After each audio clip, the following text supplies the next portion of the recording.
Assalamualaikum warahmatullahi wabarakatuh. Alhamdulillahi rabbil alamin. Wassalatu wassalamu ala sayyidina Muhammadin wa ala alihi wa ashabihi ajma'in, amma ba'du. Pemirsa Mari TV di mana saja Anda berada, puji syukur alhamdulillah mari kita panjatkan kehadiran Allah Subhanahu wa ta'ala atas nikmat-nikmatnya yang telah kita terima, dan dengan rasa syukur ini mudah-mudahan Allah menambahkan nikmat-nikmatnya kepada kita semua. Salawat dan salam mari kita sanjungkan keharibaan junjungan kita baginda yang mulia Rasulullah Muhammad Sallallahu Alaihi Wasallam, yang dengan salawat ini mudah-mudahan nanti di hari kiamat kita akan diakui sebagai umatnya dan mendapatkan syafaat darinya serta memasuki surga Allah bersamanya. Saudara, malam hari ini kita berjumpa kembali dalam kajian Wasiatul Mustafa di Mari TV Channel. Dan malam hari ini kita masih dalam suasana berduka karena 3 hari yang lalu orang tua kita, guru besar kita, panutan kita, Ayahanda Dr. Kiai Haji Nur Muhammad Iskandar SQ telah berpulang ke rahmatullah. Kita selalu berdoa mudah-mudahan Allah menerima semua amal ibadahnya dan Allah mengampuni dosa-dosanya, dan Allah mengangkat derajatnya. Allah menjadikan kuburnya sebagai raudhah min riyadil jinan, dan mudah-mudahan kita santri-santrinya bisa mengikuti, menjalankan apa yang beliau ajarkan kepada kita selama ini, serta kita bisa istiqomah menjalankan apa yang sudah kita pelajari di pondok pesantren As-Siddiqiyah, menjaga akhlakul karimah sebagai salah satu bukti bahwa kita adalah santri yang berbakti kepada guru. Kita lanjutkan saja kajian kita pada malam hari ini, kitab Wasiatul Mustafa, yang malam hari ini kita akan sedikit mengulang dengan apa yang sudah saya sampaikan di pertemuan sebelumnya, yaitu tentang wasiat Rasulullah Muhammad Sallallahu Alaihi Wasallam kepada Sayyidina Ali bin Abi Thalib pada halaman yang ke-16. Bismillahirrahmanirrahim. Ila hadratin Nabiyil Mustafa Muhammadin Sallallahu Alaihi Wasallam wa khususan lil muallifi hadzal kitab, wa nakhusu khususan li ruhi murabbi ruhina Ayahanda Dr. Kiai Haji Nur Muhammad Iskandar SQ. Allahumma ghfir lahu warhamhu wa'afihi wa'fu anhu wa wasi' madkhalahu wa akrim nuzulahu bisyirril Fatihah. A'udzu billahi minasyaitonir rajim. Bismillahirrahmanirrahim. Alhamdulillahi rabbil alamin arrahmanir rahim maliki yaumiddin. Iyyaka na'budu wa iyyaka nasta'in.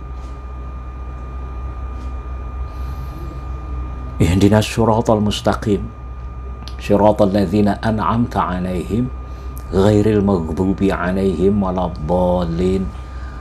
Rabbighfir lana wa liwalidina wa li syaikhina. Amin ya rabbal alamin. Bismillahirrahmanirrahim. Qala al-muallifu rahimahullah wa nafa'ana bi 'ulumihi fid dharain. Amin.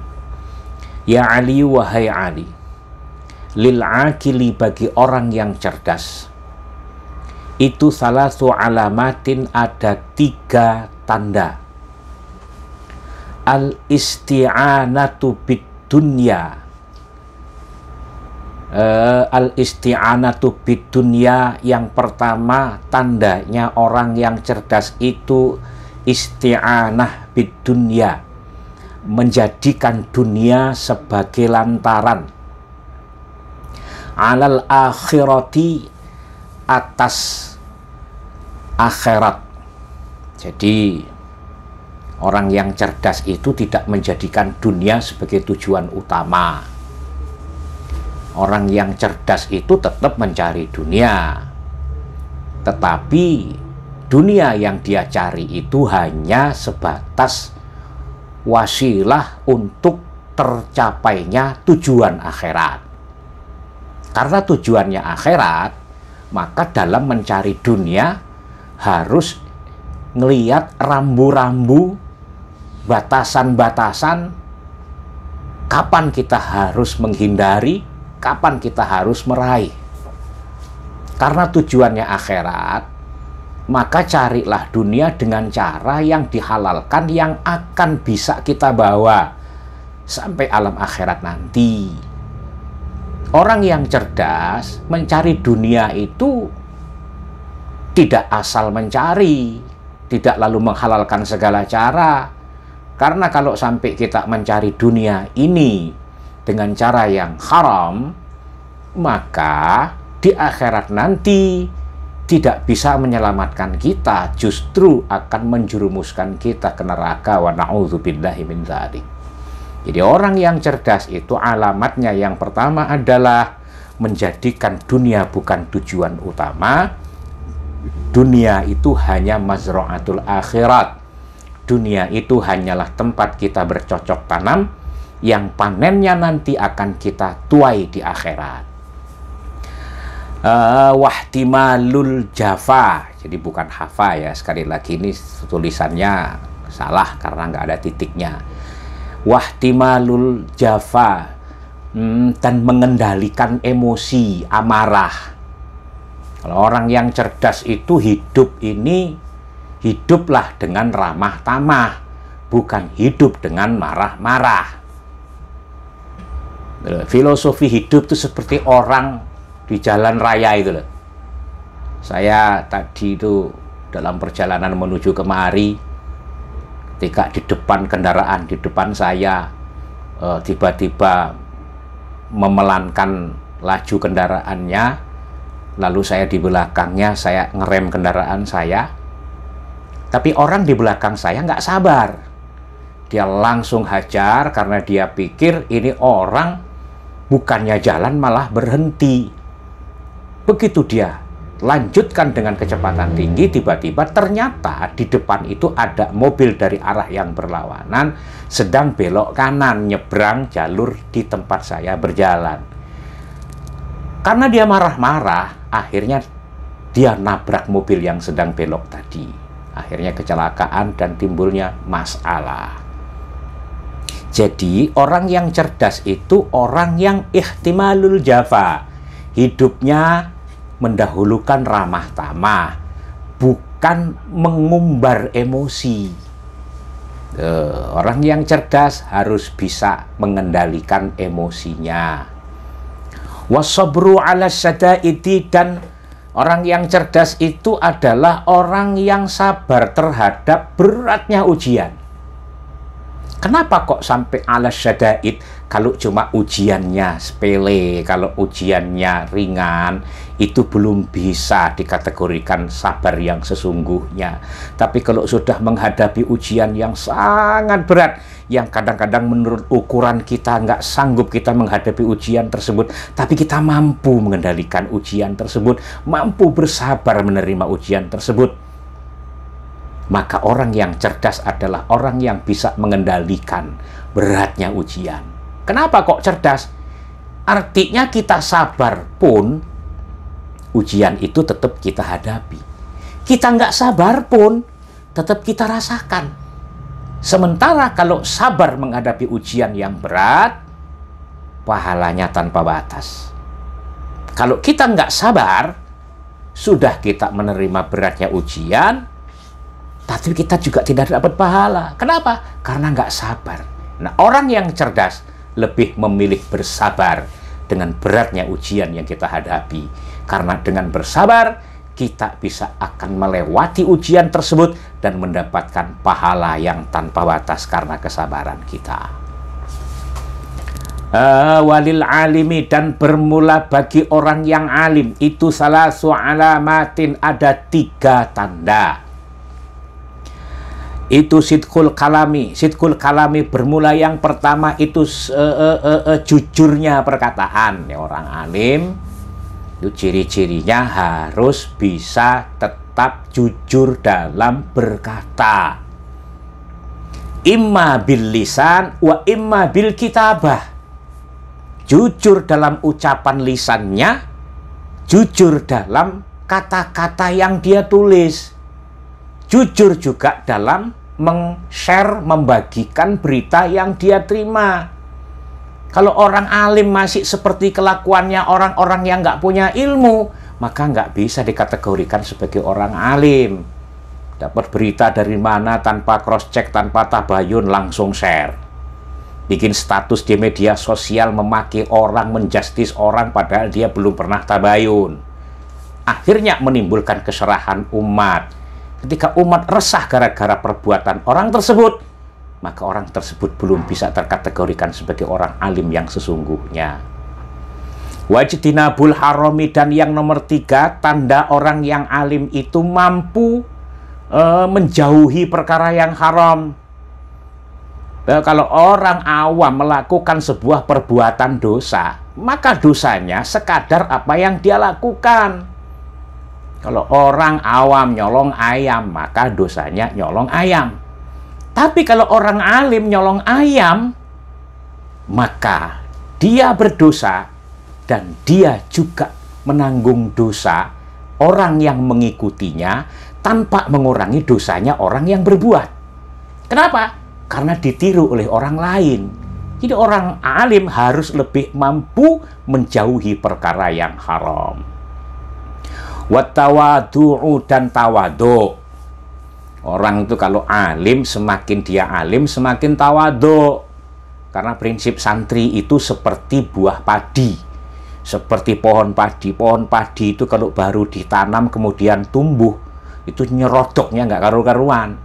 Semua daunnya menghadap ke atas, batangnya menghadap ke atas. Itu masih santri, masih mondok, masih ngaji. Kalau sudah alim, nggak boleh nyerodok begitu. Kenapa? Kalau padi itu sudah berbuah, buah padi itu makin mateng, makin nunduk. Makin mateng, makin nunduk. Jadi orang yang alim itu semakin alim, semakin tawadu. Sekarang ini banyak orang yang pakaiannya alim, tapi sikapnya sombong. Nggak layak disebut sebagai orang alim. Walitaki, dan bagi orang yang bertakwa itu salasu alamatin, ada 3 tanda. Yattaqil kaziba, itu tanda yang pertama. Yattaqil kaziba, takut untuk berbohong. Jadi orang yang bertakwa itu ciri-cirinya, tanda-tandanya dia nggak berbohong. Baik berbohong kepada orang lain maupun berbohong terhadap diri sendiri. Orang yang bertakwa itu harus berkata yang jujur. Tak boleh bohong. Wal khobasa, dan menjauhi hal-hal yang kotor. Kotor baik itu kotor ucapannya, kotor perbuatannya, kotor makanannya, kotor minumannya. Orang yang bertakwa harus selektif. Harus selektif. Seperti lebah. Lebah itu yang dicari madu, yang dihisap bunga. Sari bunga, kemudian dia melahirkan, mengeluarkan dari tubuhnya berupa madu yang manis. Jadi orang yang bertakwa harus selektif. Nggak boleh sembarangan makan makanan, minum minuman, ngomong omongan yang kotor juga tidak boleh. Harus menghindari al-khabisa. Wajali susari, dan menghindari duduk-duduk dengan orang-orang yang syar. Orang-orang yang dalam dunia yang salah. Orang alim itu, orang yang bertakwa itu jangan terbiasa untuk duduk-duduk dengan para pemabuk. Jangan duduk-duduk sama pezina.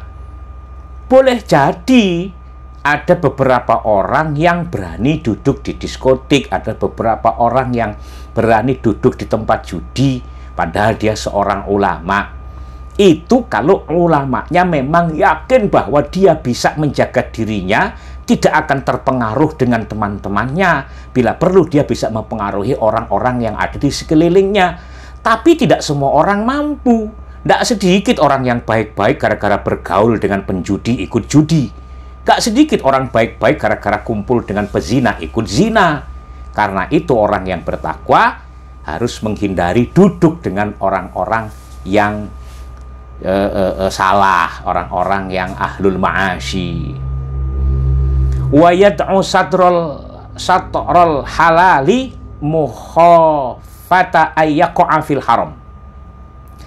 Wa yad'u, dan mencegah separuh dari sesuatu yang halal, satrul halali, makhofatan, karena khawatir ayyaqa'a fil harami, akan terjerumus kepada yang haram. Yang halal aja bagi orang yang bertakwa itu harus bisa membatasi. Enggak mentang-mentang halal terus berlebihan. Makan saja meskipun halal, kalau berlebihan namanya israf. Kalau israf maka haram meskipun yang dia makan halal. Minum yang halal itu ketika berlebihan dia nggak mampu membatasi, menjadi israf. Maka ketika israf menjadi haram. Yang nggak israf itu cuman ibadah, karena la israfa fil ibadah, nggak ada batasan seseorang untuk beribadah kepada Allah. Ya Ali, wahai Ali, li sidqi, bagi orang yang jujur itu salasu alamatin, ada 3 tanda. Kitmanul ibadati, yang pertama menyembunyikan ibadahnya. Orang yang jujur itu nggak pamer ibadah. Ini ada orang ibadahnya rajin, tapi dia tampak-tampakkan. Kadang-kadang dia sembunyikan secara kalimat, tetapi pemahaman orang tetap menampakkan. Contoh, ngomong sama takmir masjid nyumbang 1 juta. Mas, saya nyumbang 1 juta ya, tapi jangan disebut nama saya. Sampaikan aja pokoknya ini sedekah dari hamba Allah yang rumahnya di depan masjid, nomor rumahnya B18. Ya sama aja, nggak sebut orangnya, tapi pesannya begitu panjang yang ujung-ujungnya membuat orang berpikir, oh si Anu, meskipun namanya tidak disebut, tapi tetap saja itu tidak menyembunyikan namanya. Wakit manus sodakoti, dan menyembunyikan sodakoh, itu yang tadi saya ceritakan. Ya, kalau ibadah itu seperti apa? Ibadah ya seperti orang mau sholat, tapi dalam sholatnya itu di hatinya pamer supaya dia dianggap sebagai orang yang ahli ibadah.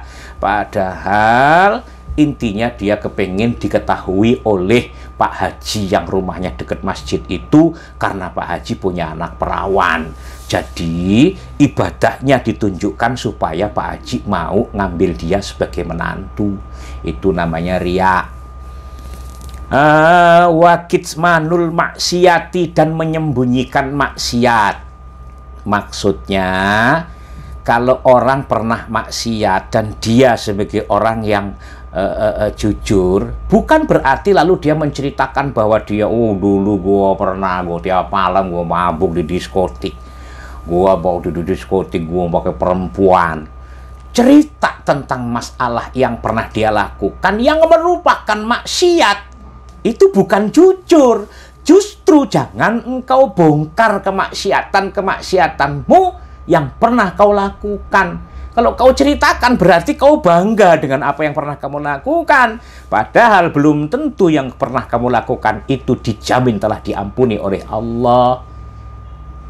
Jadi orang yang jujur bukan justru orang yang menceritakan hal-hal yang bersifat maksiat, tetapi justru kemaksiatan yang pernah kau lakukan cukuplah Allah yang tahu, jangan kau pamer-pamerkan. Ya Ali, wahai Ali, walil abidi, dan bagi orang yang ahli ibadah itu salasu alamatin, ada 3 tanda. Apa saja? Yumkitu nafsahu, membenci dirinya. Ini maksudnya bukan membenci dirinya, tetapi tidak membangga-banggakan dirinya.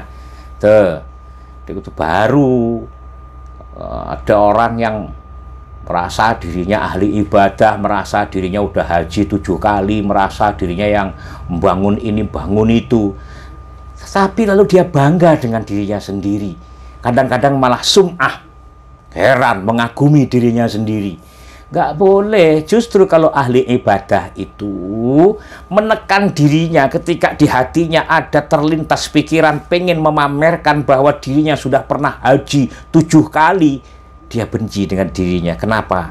Dirinya kepingin memamerkan ibadahnya.